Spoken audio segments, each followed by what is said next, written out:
Good evening, everyone. This is Garnet Old. No inside info, no contacts, no problem, no mute button. I don't have the mute button on now. Live Thursday nights at 7 p.m. You get just me again tonight. I don't know what's going on in the month of May. I missed a week. Ryan missed a week. Ryan missed a week. I missed a week. Ryan missed another week. But you get me tonight, which means that I need everyone in the comments to put some questions in, put some comments in. We definitely have some things to talk about tonight, but it's lonely. It's lonely here. It's lonely here at the Garnet and Old Captain Black Studios. Why don't we talk about that? Captain John Black, the Captain Black Studios, live from Northeast Florida here, just south of Jacksonville.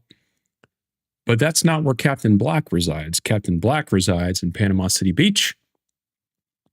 And he is an exquisite charter fishing captain. You want to go fishing. You want to go fishing. You want to go have a good time. The weather's great. The water's great. The fishing will be great. Give our buddy Captain John Black a call. He's a Nole. He's a chief. He's a good guy. And matter of fact, I saw a video of him actually playing his trumpet aboard one of the vessels for the Taps Across America that happened on Memorial Day. So good on you, John Black. I heard that. You did a great job. And everyone that's out there, get on out to see Captain John Black. Let him know Garnet and Old sent you. And you're looking for some other places to go. The Palace is a good place to go. The Palace, a tradition in Tallahassee, decades-long tradition, the elite college bar of the Tallahassee scene, owned by some great people, some diehard Noles, and it's just one of those places where when you go to Tally, it's like, man, I haven't been to the Palace in a while. I should go to the Palace. Yes, you should. You should go to the Palace. Let them know Garnet Old sent you there as well. Have a beverage or two on us, or on them, on me, on yourself, and let them know that we sent you there. Takes care of that. Don't forget also, even though we're at the end of May, we're still quite a ways away from the football season. And so, a lot of people have tuned out. The numbers reflect that for sure. But you know what? The people that are here, not going to complain about the people that aren't here. I'm going to extol and laud the people that are here. So if you wouldn't mind, if you are here, hit the like and subscribe button on YouTube. Grab the link and share it in social media. We can get some other folks in here to watch the show tonight and participate in the show tonight. Let's see if we got any comments yet. Not yet. We don't have any comments yet. Make sure you get some comments in there so we have some interaction with the folks that are watching the show tonight. I think Ryan, Big Papa East, is doing it up at Margaritaville, from what I hear. Margaritaville, not a sponsor. But he's taking a little time off with the fam, and good for him. I know he's been really busy at work, and so like never ending, just like everybody is. Everybody's busy at work. You got to take some time off for yourself. You got to recharge, rejuvenate, so you can come back on a Thursday night and be active and participate. So topics for tonight. We're going to start with baseball tonight. Baseball regional start tomorrow. Tallahassee is regional. Florida State is a regional host in Tallahassee. FSU garnered the number 10 national seed. There were some people that were thinking that maybe Florida State could garner a top 8 seed. And I think that there was a possibility of that had they, done better in the ACC tournament last weekend. But we all know how that went. I think if they were borderline top 8 seed, what happened last week at the ACC didn't help that at all. So Florida got a number 8 seed, got the last final top 8 seed, and they swept the Noles. So I have no argument there with that. I think 10 is probably about right. And they were, the regional that they were paired up with is, I think it's the Tuscaloosa regional, and I think anybody that follows college baseball is pretty good with that too. I think if Florida State is able to get out of the regional here, I think they have a good chance of, doing damage in the super regional as well. The regional field here in Tallahassee is Coastal Carolina, which is a good team. Northern Illinois and St. John's. Now, Coastal Carolina is a good team, and the way this season's gone, I don't know about any other Nole fans out there in the college baseball world, but I wouldn't be shocked if Coastal Carolina won the regional. The way Florida State has played and let teams of consequence kind of dictate terms from time to time. I don't think the other two teams in the regional really have much of a chance, but Coastal Carolina does. So I think the regional is tough for that purpose, because they are there.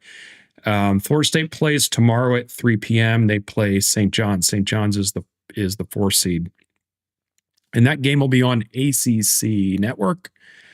And then Coastal Carolina plays Northern Illinois at 8 p.m.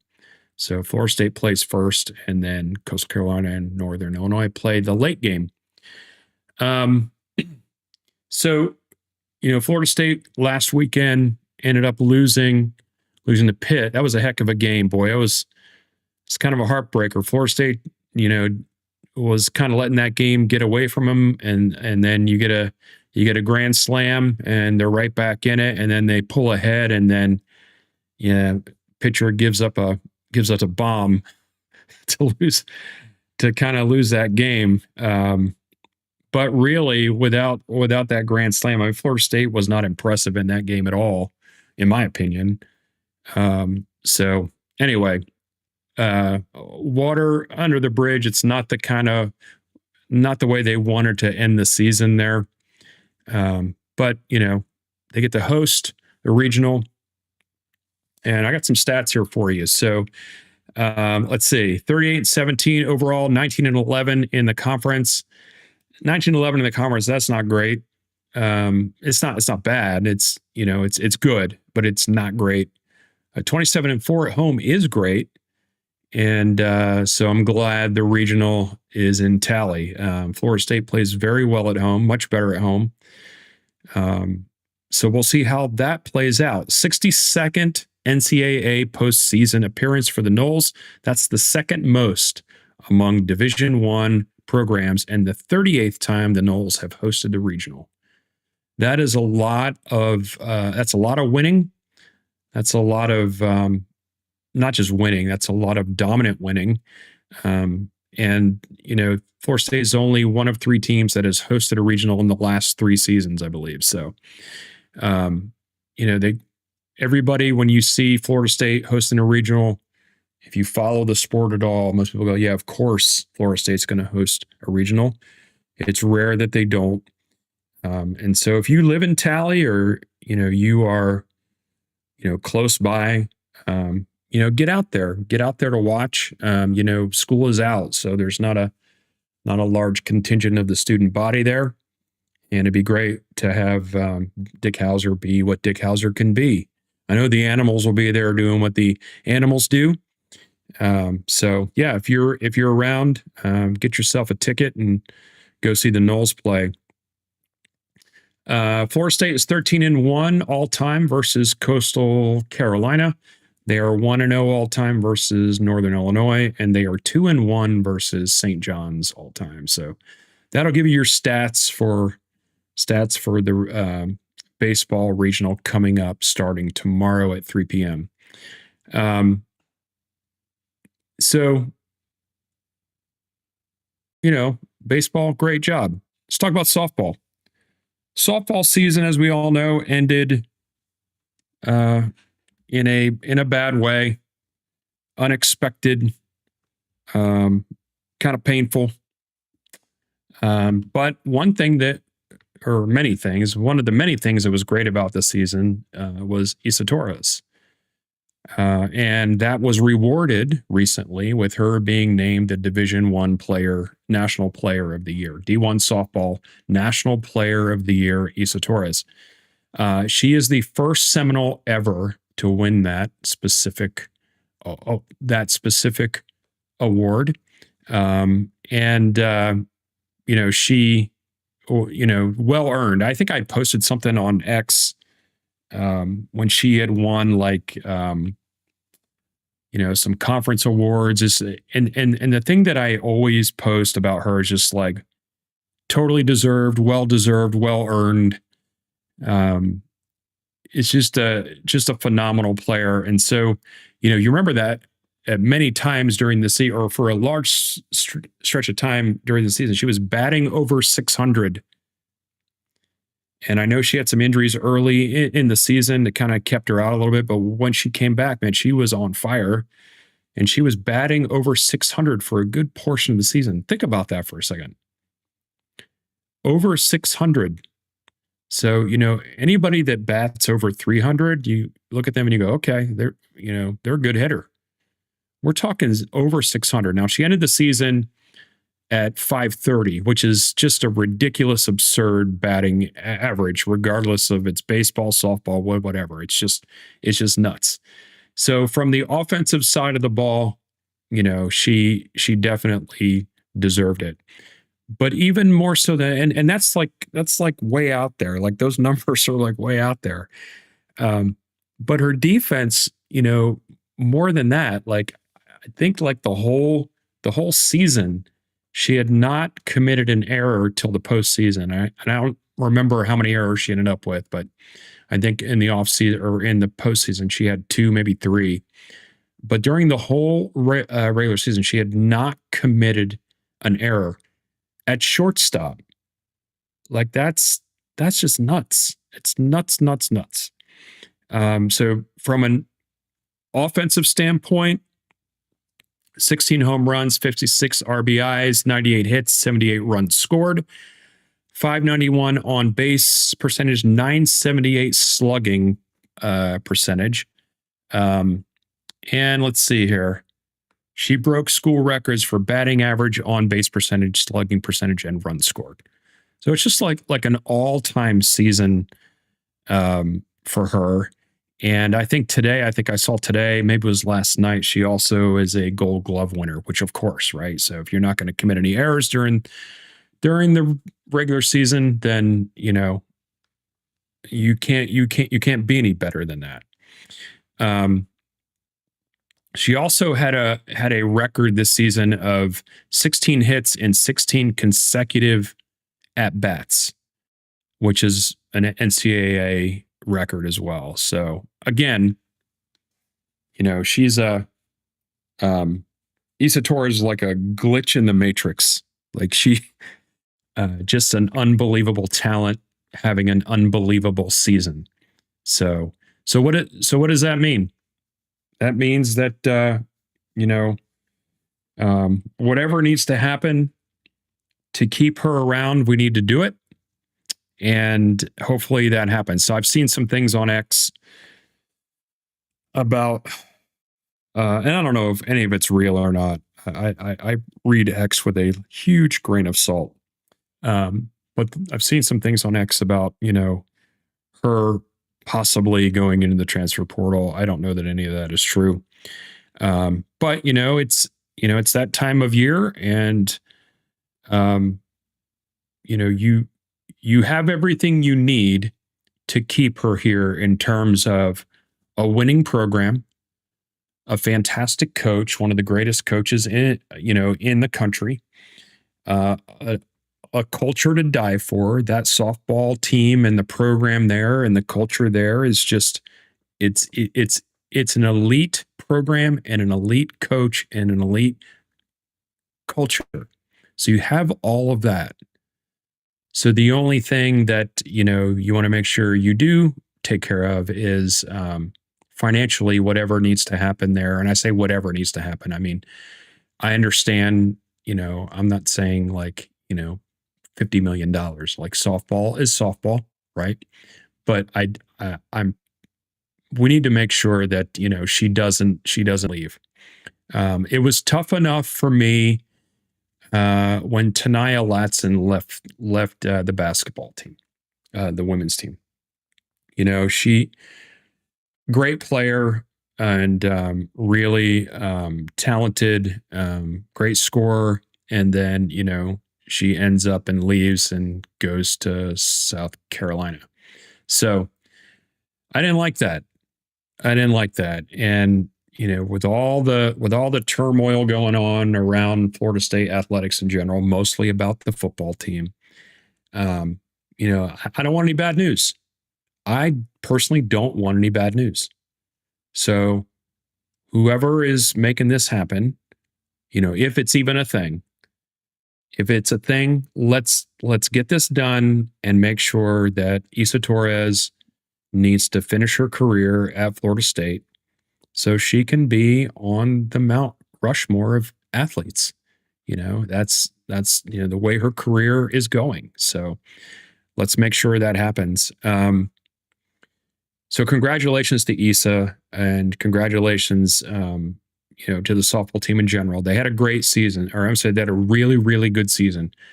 They probably wouldn't say they had a great season, so I won't say that. But they had a really, really good season. I really enjoyed watching them all season long.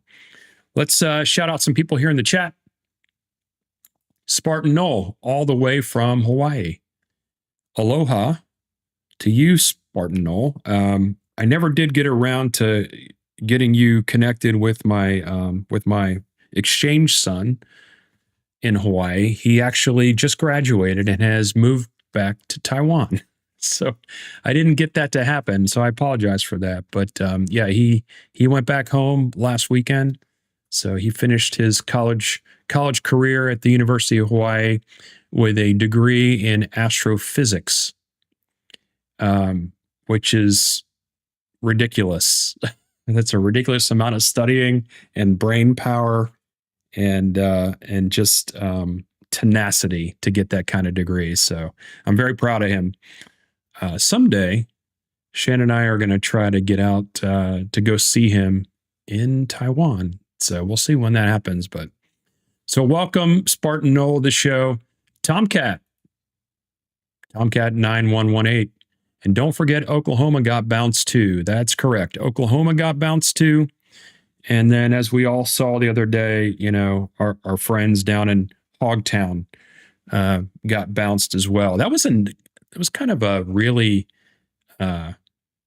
kind of a bad ending to that game. Now, I didn't watch that game, but I saw some clips and I saw some news reports of that player who I guess was a player at Florida and then transferred to Texas. Was it Texas Tech? Yeah, I think so.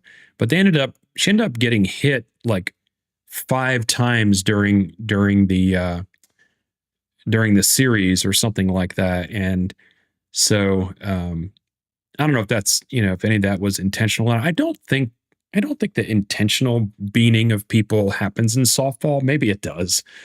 But it is kind of suspect that one particular player got hit 5 times. But they ended up losing, the Gators ended up losing that game, and there was a really bad vibe going on at the end of that game. The Gators wouldn't shake hands with the other team, and just a bunch of nonsense there. So yeah, Oklahoma's out, which means we don't have to hear about that. And the Gators are out too. So we don't have to deal with that either from that rival. Anyone else, any comments or anything in the chat? Just put them right in there. As you can see, I'm solo this evening. Big Papa East will be back next week, I believe. And he actually might have to do the show. Yeah, he's probably gonna have to do the show by himself next week. Shout out to you, Ryan, if you're listening. I will be on a plane on my way back from the West Coast next week on Thursday. So, um, what else? What else? What else? Oh yeah. Football. So schedule reveal. We got some new, or we got some new kickoff times or some games we didn't know about. So I think we already knew about New Mexico State is a 7:00 game. I think we already knew that. SMU, we kind of assumed it would be a night game. It's on Monday night, right? It's Labor Day, 7:30 p.m. The Alabama game is new information. That's a 3:30 game on ABC. That's on September 19th. The October 9th game at Louisville, the November 13th game at Pitt, those are both Friday night games.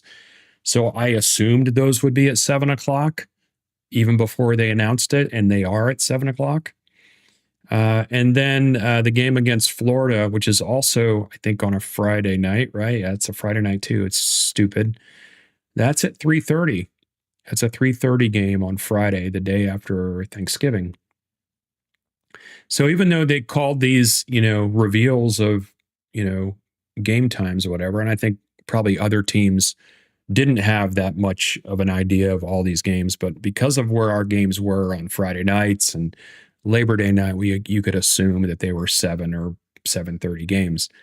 Alabama game is the one that really you didn't really know the time of that one. So, there's 3:30 game in Tuscaloosa on ABC, and looking forward to that. I'm looking forward to the season. Regardless of how everybody feels about how things are going, and I would say that most people don't feel great about it. I'm still looking forward to it. And the Alabama game. I think if you ask most people last year, nobody had any delusions of winning the Alabama game other than, catching them by surprise, right? It's like, well, we have a chance because it's the first game of the season. And, it's a new offense because Gus Malzahn came in. It's a new defense. Excuse me. So maybe there's a chance to catch them off guard, but no one had any delusions of that game playing out the way that it did. Florida State absolutely manhandled Bama in that game. Bama had no chance in that game. Bama was dominated in that game. And regardless of the way the rest of the season worked out, that's just the truth. That's just the truth. When the way that game played out, Bama didn't even look for much of that game. Bama didn't even look like they belonged on the field. And so we'll see what happens this year. I'll take that with an optimism, and I'm not as, I'm probably a little more down for this upcoming season than I was beginning of last season. But I'll take an optimistic shot at that. New Mexico State, probably odds are going to win that game pretty handily. And then, the SMU game, that's going to be a tough game. Labor Day night. Doak Campbell, pretty sure myself and the fam will be there. And then the Alabama game. So, I mean, it's going to be, it's not an easy start to the season, especially when the team is firing on a half a cylinder. So, looks like a Rock and Noel here in the chat. Rock and Noel, what's up, my friend? Good evening to you, sir. Rock and Noel says, I'm as negative as anyone about Mike and the admin, but still excited for the season because I just love Florida State. Yeah, I do too. And, I would, like I said, I'm more negative going into this season than I was last season. I don't fault Mike Norvell for being the coach of Florida State. You can read into that the way you want. I don't fault Mike Norvell for continuing to be the coach at Florida State. If someone told me, hey, even though you're not doing great, matter of fact, even though you're really, really lowering the bar to unseen depths, we're going to keep you on for, 10 plus $1 million a year. I'm not going to say no to that. Uh, so, I don't blame Mike Norvell for that. I can blame him for other things. I can blame him for not putting together a recruiting system and process that a program like Florida State warrants and can command when the right things are in place. So I can blame him for that, and I can blame him for not bringing in coaches that believe in that kind of philosophy and holding those people accountable. I can blame him for that. So he can shoulder some blame, but I'm going to blame him for being the coach. That's on the administration side. So I'd said a couple shows ago, it's been a couple months now, probably, where regardless if Mike Norvell was the coach this upcoming season or if there was a brand new coach, I don't know that we could have expected much of a difference in wins and losses, because when you bring in a new coach, you've got all this kind of ramp up time and there's to bring in their whole new staff and all that kind of stuff. But what we would have a difference in would be like the vibe of the program, like some positivity around going into the season. And I think if there was a new coach, we probably would have had a booster tour event so they could get the new coach out and about. And maybe you would even have had some kind of a spring event around the football team. So, continue to beat this horse over and over and over again. But I don't think who's ever making decisions about, calming the masses is making great decisions about getting some positivity out there. Granted, nobody's going to be happy till wins start to come. I get it. But, there's some olive branches that you could have used and you didn't. You just didn't.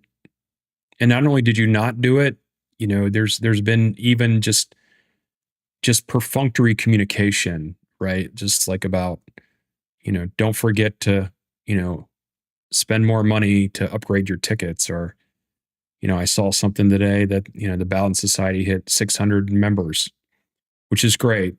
I think if I had the means, I would probably do it, because I care about the program. I care about the colors. I care about the logo. And if I had the means, I would do it. But, and that's great. And the people that are doing it, thank you for doing it. We need it. But I don't think there's a real big push to keep the normal rank and file boosters and people that just love the program in tune and in touch. That other thing aside, what is that Seminole? There's the new thing that's coming out, the new subscription service. So it's just hit you in the wallet one more time. Looks like we got Rock and Noel and Ralph going back and forth. Aloha Ralph, aloha Jeremy. Rock and Noel, I will not be going to the Bama game. It's not on my agenda to go to the Bama game. I would relish going to the Bama game. But currently, as it stands right now, I am not going to the Bama game. The fall is pretty busy for the Ciccarelli family, between going to home games at Doak and then trying to get one or two games in Statesboro to go watch Georgia Southern play. So, the fall is pretty busy with travels, between Tallahassee and Statesboro. So those are the topics I wanted to get to. Those are the listed topics. that I wanted to get to tonight. But I know some other things have kind of come up recently as more like general college football news. Um, what does everybody think about um, all the blowhard stuff coming out of the SEC meetings? You know, about how we should break away. You know, we should just break away and do our own thing. What does everybody think about that? You know what I think? Just do it. Greg Sankey, just do it. Kirby Smart, just do it. Whoever the president is of Georgia, I can't remember his name now, but I read a quote from him too. You know what? Enough with all the posturing and the boisterous talk. You want to do it, go do it. There's a lot of like tough guy syndrome going on here with that league. I challenge you to break away. You want to do it, go do it. And then have fun, take your ball and go home. And only play your own teams. You know, somebody posted there, or somebody said today, they are a super league. I think Sankey said, we are a super league. In your own mind, you are. You know, you have not, I don't think, you've not won the national title in several years. I don't think you've even been in the game. So, how is that any different than the Big 12 or the ACC? The ACC, hey, I'm no Miami fan. I'm probably I'm not a Miami fan at all. I'll get negative Miami fan. But the ACC put a team in the national title game. The SEC didn't do that. Do you think you are all that and you can run the show by yourself and commandeer, the viewership just on your own? I say do it. I say do it. What are you waiting for? What are you waiting for? I've seen enough quotes. Everybody thinks, everybody internally thinks you should do it. Just do it. What are you waiting for? Go break off on your own. It's a bunch of loudmouth talk nonsense. There's no way they're going to do it. They don't have the stones to do it because they know it won't work. They know it won't work. But I hope they do. I hope they do. Go continue your incestuous stuff that goes on with that league. Just go to bat for it and go whole hog on it and go break off on your own. Love for you to do that. Spartan Noel. Spartan Noel, by the way, going to the Bama game. He's going to be there for it. And apparently he's going to be there for FSU to beat Bama's behind. That's some positivity. I like to see that. Hopefully some of that rubs off on me. I think as we get closer to the season, I'll start feeling a little bit better. Maybe we'll know some more about the team by that point. Because right now it's a big, huge mystery. Everything about it is just a huge mystery. Maybe that'll happen. And you can say you were there, Spartan Noel. And I guess Jeremy, are you going as well? If you're going to the game there as well, let me know. Maybe we could do a live correspondent from Tuscaloosa. Rock and Noel can be the live on the scene. A brief stint. We'll do a brief stint on the Garnet Old show with Jeremy live from Bama. That'd be kind of fun, actually. Interesting. So, what else has been going on recently in the college football world?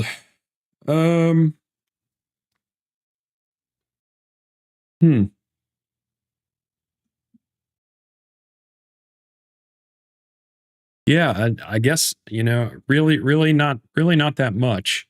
I think we're less than 100 days now until college football season starts.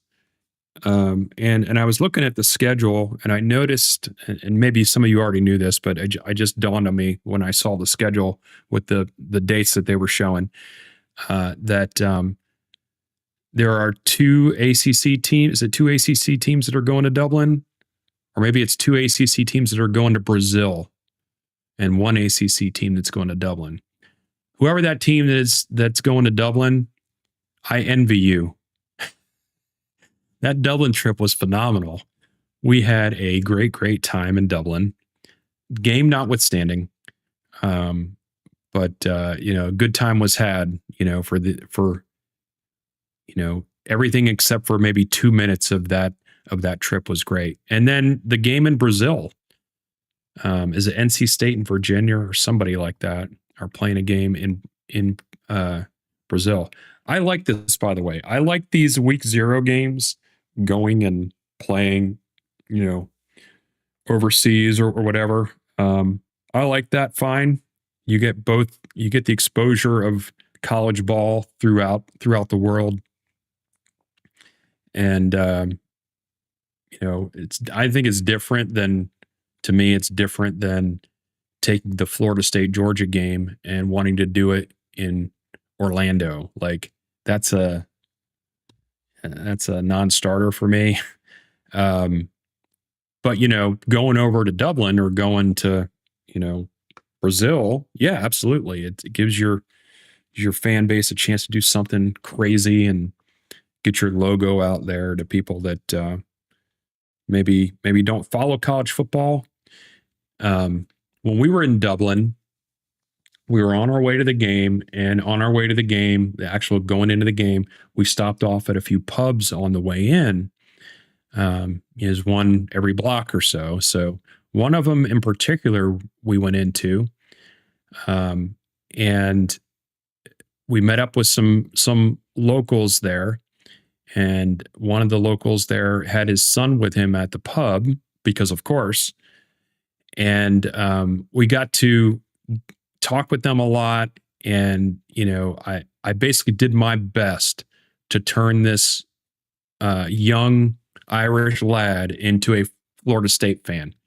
Taught him the war chant, and gave him. I had gotten those receiver gloves at the Home Depot event, and so I gave him those gloves. And so anytime you can take your logo and spread it out around the world, I think it's a good thing. So I'm all about that. I'm glad they're doing that. Spartan Knoll says SEC conference are inbreds. That's why it just means more. Yeah, and they don't really have a lot to be crowing about right now. They're as successful in the national championship in the last couple of years as Florida State is. Right? So you want to look at it that way. If everybody's end game is to win it all and nothing else matters, no other wins matter, everybody just wants to win it all. It's either win it all or your season is bust. Then the SEC is a bunch of losers for the last couple of years. The whole lot of them. They didn't win it all. So, thank you very much. Lock the doors on your way out. Rio is awesome. Spent a week there when I was single. Maybe there's probably some stories around that. We won't talk about them here on air, but whenever we get together, Sparno, I'd like to hear about some of the stories about when you were single in Rio. I'm sure there are some that you could share. In Dublin, I bought a drink for a gator. She was there for a different reason, but we met in the bar.